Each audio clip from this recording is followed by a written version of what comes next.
కీర్తనల గ్రంథంలో నుండి 12వ కీర్తన. యెహోవా నన్ను రక్షింపుము. భక్తిగలవారు లేకపోయిరి, విశ్వాసులు నరులలో నుండకుండా గతించిపోయిరి.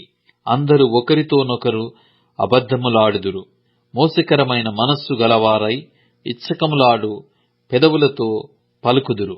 యెహోవా ఇచ్చకములాడు పెదవులన్నిటినీ, బింకములాడు నాలుకలన్నిటినీ కోసివేయును. మా నాలుకల చేత మేము సాధించెదము, మా పెదవులు మావి, మాకు ప్రభువు ఎవడని వారనుకొందురు. బాధపడు వారికి చేయబడిన బలాత్కారమును బట్టియు, దరిద్రుల నిట్టూర్పులను బట్టియు నేనిప్పుడే లేచెదను. రక్షణను కోరుకొను వారికి నేను రక్షణ కలగజేసెదను అని యెహోవా సెలవిచ్చుచున్నాడు. యెహోవా మాటలు పవిత్రమైనవి, అవి మట్టి మూసలో 7 మారులు కరిగి ఊదిన వెండియంత పవిత్రములు. యెహోవా, నీవు దరిద్రులను కాపాడెదవు.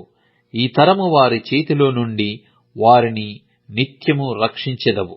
నరులలో నీచవర్తన ప్రబలమైనప్పుడు దుష్టులు గర్విష్ఠులై నలుదిక్కులా తిరుగులాడుదురు.